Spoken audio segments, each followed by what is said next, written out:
objects that enter our lives at precisely the moment we need them most, appearing with the uncanny timing that makes us question whether coincidence is really coincidence or something more deliberate, more knowing. The mirror that appeared outside Noah Bennett's apartment on a Tuesday evening in late autumn was such an object, arriving without announcement, without explanation, without any of the usual markers of intentional delivery that would have made its presence comprehensible.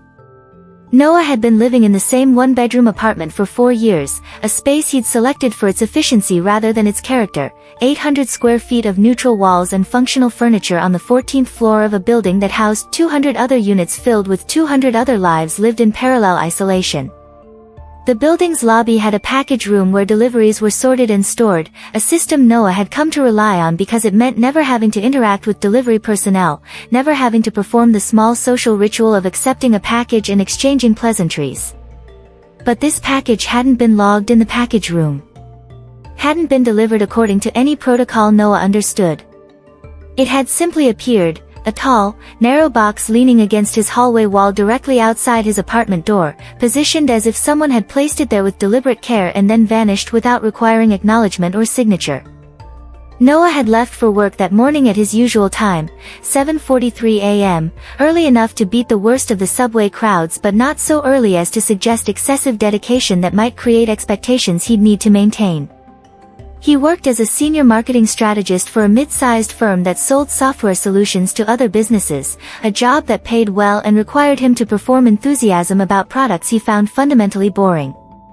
His role involved creating presentations that reframed tedious functionality as innovative solutions, writing copy that transformed incremental improvements into revolutionary breakthroughs, attending meetings where everyone performed interest in decisions that felt arbitrary and inconsequential. He was good at this work. Very good. Had been promoted twice in 4 years, earned bonuses that allowed him to save money he never spent on anything meaningful, received praise from supervisors who valued his reliability and his ability to produce exactly what was expected without requiring management or causing complications. When colleagues asked how he managed to stay so consistently positive about work that was, frankly, soul-numbing, Noah would smile, the practiced smile he'd perfected, warm enough to seem genuine but controlled enough to prevent follow-up questions, and say something about finding meaning in excellence, about taking pride in craft regardless of content. And they'd nod, satisfied, because the answer confirmed what they wanted to believe, that it was possible to be fine, to be successful, to be content in a life built around avoiding rather than pursuing anything that might require genuine vulnerability. Noah returned home at 6:47 p.m., having stayed 90 minutes past his required hours not because he had work that demanded it but because leaving on time felt like admitting he had nowhere more important to be. The apartment building's hallway was empty as usual, fluorescent lighting casting everything in the flat illumination that made the space feel less like a place where people lived and more like a transitional zone between public and private existence. And there, leaning against the wall beside his door, was the box. Tall, perhaps 6 feet, and narrow, maybe 18 inches wide, wrapped in plain brown paper that showed no shipping labels, no barcodes, no indication of origin or intended recipient. Just brown paper and twine tied with the kind of careful attention that suggested handicraft rather than commercial packaging. Noah looked up and down the hallway, an instinctive check for witnesses or explanation. The nearest apartment doors were closed, no sounds indicating the neighbors he'd lived beside for 4 years but had never properly met. No delivery notification on his phone. No message from the building's management. Just the box, present and unexplained. He should have been more cautious. Should have reported it to building security, should have questioned the strangeness of an unmarked delivery appearing outside his specific door. But something about the box felt intentional rather than threatening, personal rather than random. The careful wrapping suggested care, not malice. Noah unlocked his apartment, propped the door open with his shoe, and maneuvered the box inside. It was heavier than it looked, not impossibly heavy, but substantial, requiring effort to move. He set it against the living room wall and stood looking at it for a long moment, experiencing that peculiar mix of curiosity and unease that comes from receiving something you didn't request and can't explain. The apartment around him reflected the same carefully curated neutrality as his professional persona, beige walls that came with the rental, furniture selected from catalogs based on aesthetic inoffensiveness rather than personal preference, a bookshelf holding books chosen to suggest intellectual engagement, contemporary fiction, business strategy, popular science, that he'd started but rarely finished. The space was clean because he cleaned it every Sunday with methodical attention, organized because disorder created the kind of visual chaos that made him uncomfortable, and utterly devoid of anything that suggested who he actually was beneath the performance of successful adulting. No photographs of family or friends. No collections suggesting hobbies or passions. No evidence of a life being actively lived rather than simply managed. Noah retrieved scissors from the kitchen drawer where he kept them, second drawer down, right side, next to the carefully rolled rubber bands and paper clips organized by size, and began cutting through the twine. The brown paper peeled away easily, revealing a wooden crate underneath, dark wood, possibly mahogany, with joints so precise they suggested craftsmanship from an era when such things were built to last generations. He pried off the crate's lid carefully, mindful of splinters, and found himself looking at a mirror. Or rather, at the protective cloth covering a mirror, which he lifted to reveal the object itself. The mirror was extraordinary. Floor length, perhaps 6 feet tall and 2 feet wide, framed in dark wood that matched the crate, carved with subtle patterns that seemed to shift depending on viewing angle, flowing designs that might have been abstract or might have been symbolic depending on how closely you examined them. The glass itself was flawless, not the slightly greenish tint of modern mirrors but something clearer, truer, with a quality of reflection that seemed somehow more accurate than what he was used to seeing. Noah maneuvered the mirror out of its crate and leaned it against the living room wall, positioning it to catch the light from his apartment's single window. Then he stood before it, examining his reflection with the kind of analytical attention he usually reserved for marketing presentations requiring final approval. The reflection showed exactly what he expected, a man in his early 30s wearing clothes selected that morning to project competent professionalism without drawing attention, gray slacks, white shirt now slightly wrinkled from a day's wear, dark shoes polished to appropriate shininess. Hair cut short and neat in a style that required minimal maintenance. Posture that had become slightly hunched from years at a desk but that he consciously corrected when he remembered. Expression that defaulted to mild pleasantness, features arranged in what he thought of as his neutral face, not hostile, not inviting, just acceptably present. Nothing seemed strange. Nothing felt unusual. The mirror reflected what any mirror would reflect.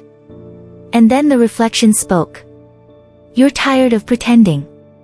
The words didn't come from the mirror in any physical sense, no sound emanated from the glass, no voice that Noah's ears registered as external. Instead, the words simply arrived in his consciousness with complete clarity, bypassing the normal channels of auditory perception to settle directly into his awareness. The voice was his own, unmistakably his own timbre and rhythm, but speaking truths he'd never allowed himself to articulate. Noah stepped backward, his heart accelerating with that particular physiological response to impossible things occurring in familiar contexts. The apartment was silent. The mirror's reflection showed him stepping back, showed his widened eyes and slightly open mouth, showed the physical manifestation of shock. But the reflection's mouth didn't move. The lips remained still while the voice continued, speaking with calm certainty. "You say you're fine because it's easier than explaining." Noah's rational mind scrambled for explanations, auditory hallucination brought on by stress, psychological break manifesting in impossible perceptions, some technological trick embedded in the mirror's frame. But the voice wasn't external enough to be technological, wasn't fragmented enough to be hallucination.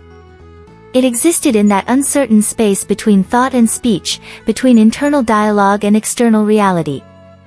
He closed his eyes, pressed his palms against them until phosphenes bloomed in the darkness, counted to 10 while focusing on his breathing, techniques he'd learned years ago during a brief period of therapy he'd abandoned after 6 sessions because talking about feelings had felt less productive than simply managing them. When Noah opened his eyes, the mirror showed him smiling. But it was a smile he recognized with uncomfortable familiarity, the performance smile, the one he deployed at work and in social situations, the one that communicated, "I'm fine," while simultaneously preventing anyone from looking closely enough to question whether that assessment was accurate. The reflection's smile didn't reach the eyes, which remained flat and evaluating, watching himself perform for himself. The voice continued, patient and relentless. You're good at meetings because you've stopped believing anything you say matters. The performance is all that remains. Noah felt something crack in his chest, not physically, but psychologically, some carefully maintained barrier between what he acknowledged and what he'd been avoiding acknowledging. Because the voice wasn't wrong. He was good at meetings. Excellent, even. Could deliver presentations that hit every required note, could navigate office politics with practiced ease, could produce enthusiasm for initiatives he found meaningless.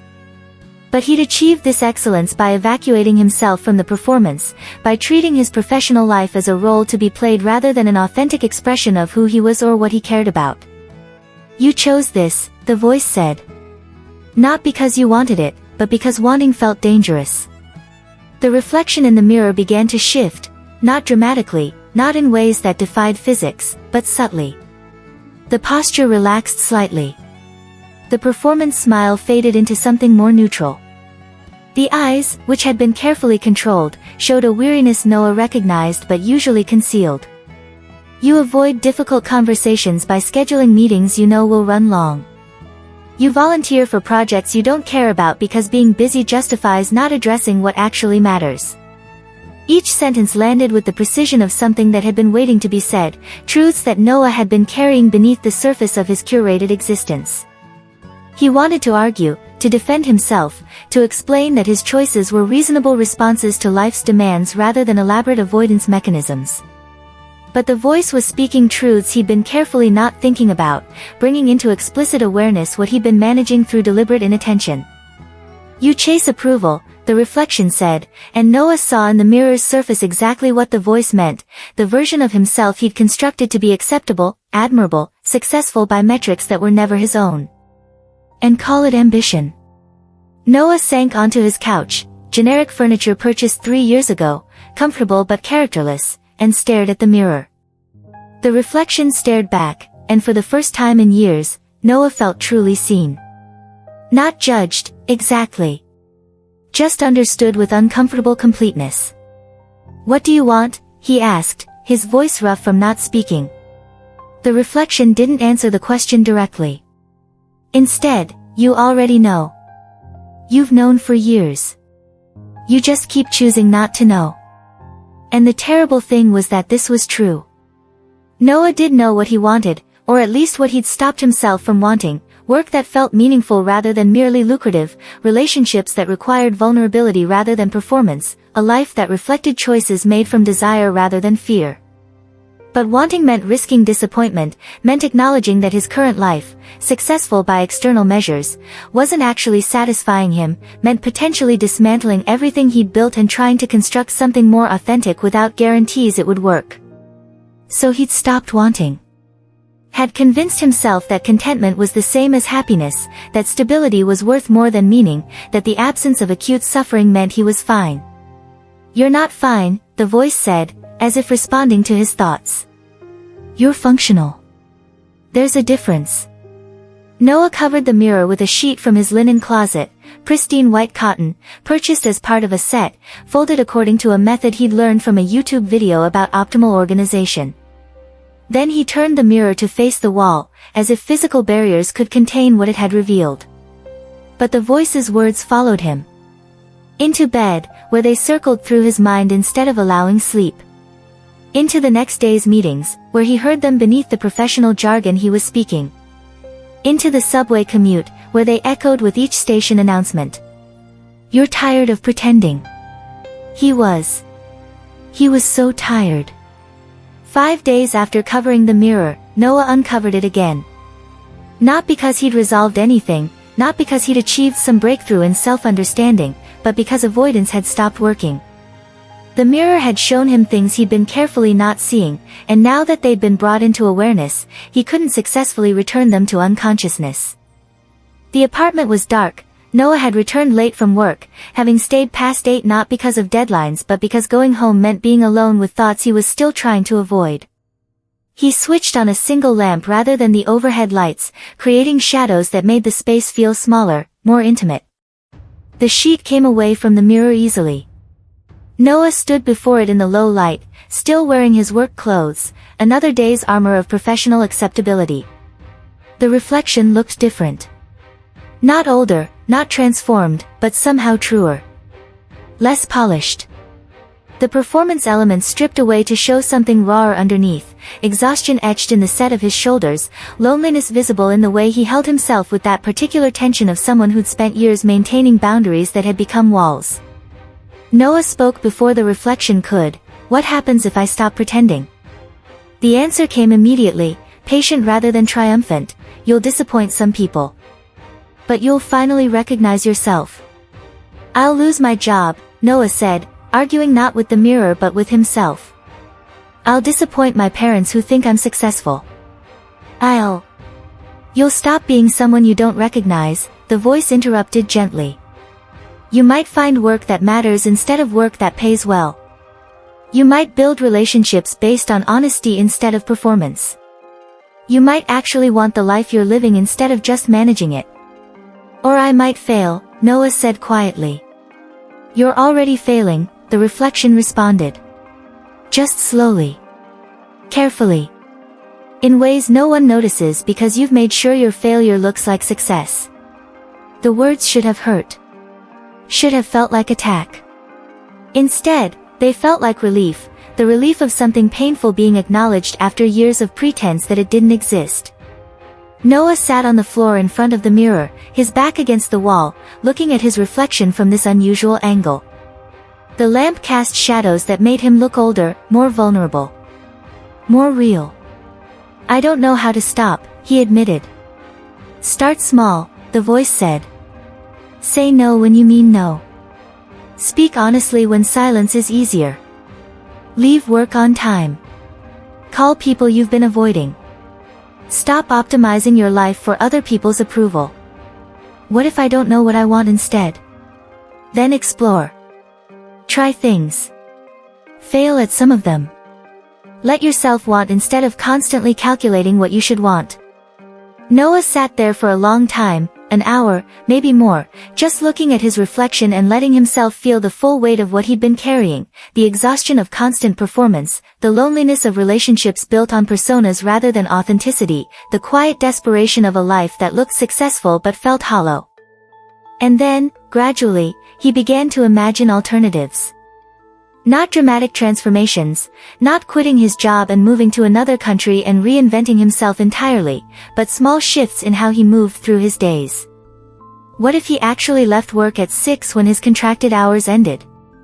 What if he told colleagues honestly when he disagreed instead of performing agreement?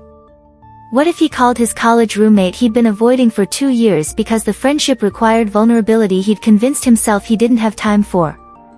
The mirror remained silent, reflecting him sitting on the floor, shadows painting his face with the truth of his weariness and something else emerging beneath it, not hope exactly, but curiosity.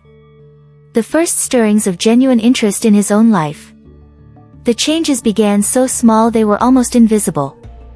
Noah started leaving work at 6:15 instead of 8 o'clock, a shift of 90 minutes that felt revolutionary despite its modesty. His supervisor noticed, made a comment about keeping regular hours now, with slight disapproval in her tone. Noah felt the familiar urge to apologize, to explain, to perform dedication through excessive availability. Instead, he just nodded and said, I'm prioritizing efficiency over hours. The ceiling didn't collapse. He didn't lose his job. His supervisor made a note in her mental file about him, a slight downgrade in the assessment of his commitment, but nothing catastrophic occurred. He started saying no to projects that felt meaningless. Not all of them, he needed the job still, needed the income, but the ones that were purely political, designed to create the appearance of productivity without any actual purpose. When asked to join a committee researching potential rebranding strategies for a product no one cared about, he declined. I don't think I'd add value to that discussion, he said, which was true and which was received with surprise because Noah didn't typically decline opportunities to demonstrate dedication. He called Marcus, his college roommate who he'd been avoiding for 2 years because Marcus knew him before he'd perfected his professional persona, knew the version of Noah who'd cared about things, who'd had ambitions beyond optimization. The call was awkward at first, both of them stumbling through the preliminary exchanges of people who'd let a relationship atrophy through benign neglect. "I've been busy," was the excuse Noah had been preparing.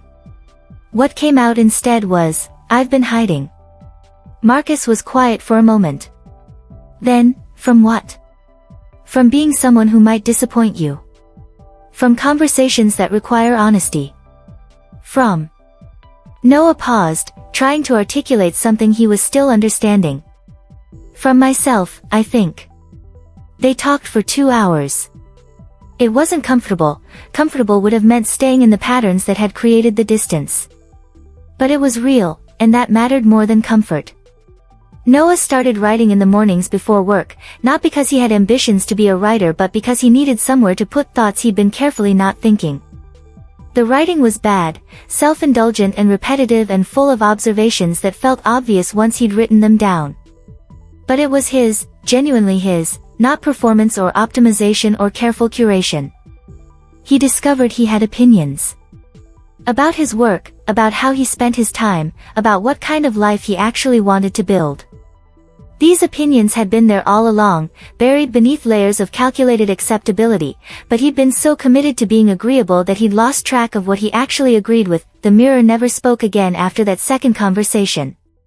Noah checked periodically, standing in front of it and waiting for the voice to return, but it remained just a mirror, exceptional in its craftsmanship and clarity but otherwise ordinary. He wondered if he'd imagined the whole thing, if stress had manifested in auditory experiences that felt real but weren't. But whether the mirror had actually spoken or whether Noah had simply needed to externalize internal truths he couldn't access directly, that distinction felt less important than what had been revealed. Weeks passed. Noah found himself standing in front of the mirror one Saturday morning, coffee in hand, and realized something. He recognized the person looking back at him. Not completely, he was still in process, still figuring out who he was beneath the layers of performance, but enough. The reflection showed someone who looked tired still, but less exhausted. Someone whose smile, when it appeared, reached his eyes because it wasn't being carefully controlled.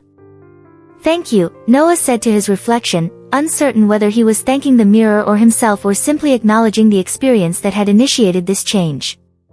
The reflection didn't answer. Didn't need to. The truth hadn't come from the mirror. It had been in Noah all along, waiting for permission to be acknowledged. The mirror, whether it had actually spoken or whether Noah had needed to believe it spoke in order to hear himself, had simply provided that permission, had created space for truths he'd been avoiding to finally surface and be confronted. Noah still didn't know what he was building toward. Didn't have a clear vision of the life he wanted to create. But he was beginning to understand what he was building away from, the exhaustion of constant performance, the isolation of relationships built on personas, the quiet desperation of a life that looked successful but felt empty. And that understanding, imperfect and incomplete as it was, felt like enough to begin with. The hardest truth to face is often your own, but it's the only one that sets you free. This is what Noah learned standing in front of a mirror that may or may not have spoken, that may have been magical or may have simply provided the external voice he needed to hear internal truths he'd been suppressing. We all do this. We build elaborate systems to avoid confronting what we know but don't want to acknowledge, that we're exhausted by lives we've carefully constructed, that we're lonely despite being surrounded by people, that we're successful by metrics that don't actually matter to us, that we've been performing rather than being for so long we've forgotten there's a difference. The voice that knows these truths is always present. It whispers in moments of quiet, speaks through the choices we keep not making, appears in the gap between what we say we want and what we actually do. But we're very good at not hearing it, at filling our lives with noise and busyness and distraction, at explaining away discomfort, at convincing ourselves that functional is the same as fulfilled. Sometimes we need a mirror. Not a magical object, but something that reflects us clearly enough that we can't maintain the comfortable fictions. A crisis that strips away pretense. A relationship that demands authenticity. A moment of exhaustion so profound we can't sustain the performance anymore. Something that breaks through our defenses and forces us to see what we've been avoiding. The truth, once seen, can't be unseen. Once you acknowledge that you're tired of pretending, the pretending becomes exponentially harder. Once you recognize that you're optimizing for other people's approval rather than your own fulfillment, continuing that optimization requires conscious choice rather than unconscious habit. This recognition is terrifying. It means everything you've built might need to be questioned, might need to be changed, might turn out to have been wrong for you even though it looked right from outside. It means the people who admire your successful life might be disappointed when you admit it's not actually satisfying. It means trading known dissatisfaction for unknown possibility. But it also means finally living authentically. Finally building a life that reflects choices made from desire rather than fear, from honesty rather than performance. Finally recognizing yourself when you look in the mirror. The call to action isn't to quit your job and move to another country and reinvent yourself dramatically. It's to start noticing where you're performing instead of being. To start saying no when you mean no. To start speaking honestly when silence is easier. To start leaving work on time. To start calling people you've been avoiding. To start doing small things that align with who you actually are rather than who you've been pretending to be. Start small. The changes don't need to be revolutionary to be significant. Noah didn't transform his entire life overnight, he just started leaving work 90 minutes earlier. Started declining meaningless projects. Started having honest conversations. Small shifts that accumulated into genuine transformation. Face your own truth. Not because it's comfortable, it's not. Not because it guarantees success, it doesn't.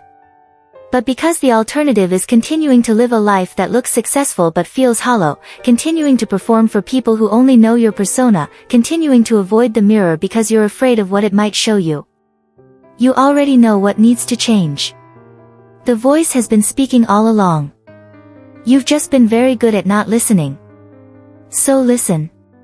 The truth might not come from a magical mirror, but it's there waiting to be acknowledged. And acknowledging it, however terrifying, however inconvenient, is the only way forward that leads to actual freedom. Be story-wise.